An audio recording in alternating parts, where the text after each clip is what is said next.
Of course, clearly those kind of suggestions and advice do come on the table when we're talking with them. But you know, it's even in their own enlightened self-interest to do that, because that is why we're pushing for a decent wage regime. Because if you have a decent wage regime, you have less to play football with. You have less to toy with. You have less to steal. Because it's been sad. Each time people talk about wage, the normal reference or the normal talk from government, particularly the states, where they'll tell you, insignificant number, we won't be able to have money to do infrastructure. We know that that is a lie. They have said that we'll have real life situations where you can clearly point to the fact that is a lie. Zamfara could not pay minimum wage, but the moment he left office, the EFCC was chasing him for 300 billion fraud, 300 billion stealing. That was state money. That was money, if he had paid workers, there won't be anything to steal.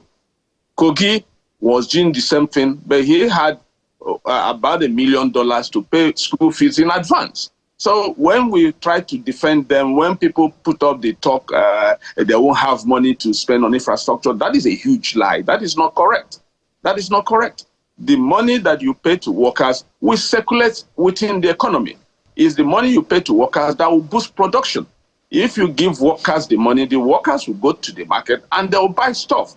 And the manufacturers and the producers will have their goods taken up, and then they can go to get more.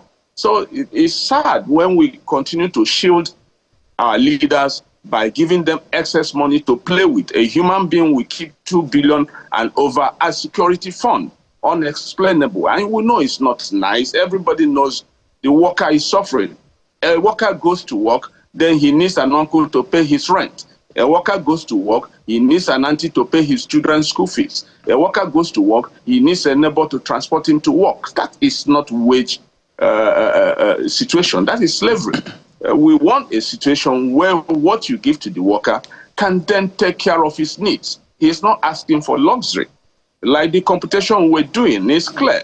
If you place 500 naira a meal, even on the negotiating table, nobody, not the National Assembly that invited us, not the federal government top brass we're negotiating with, will even give a 500 naira a plate food to their dog. No.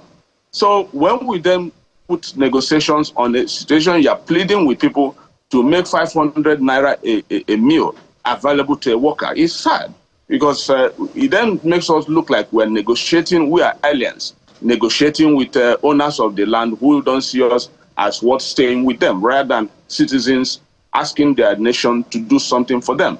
Minimum wage, national minimum wage, what it means is the wage a country says a worker in my sovereign entity can't earn less than that.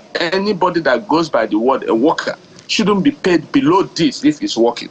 The rest you can do as welfare to unemployed, to physically challenged people or all this. But when a human being answers a worker in your territory, that this is the least you need to pay. And what that list should do is the least the person needs to exist. All right, Mr. Ugboaja.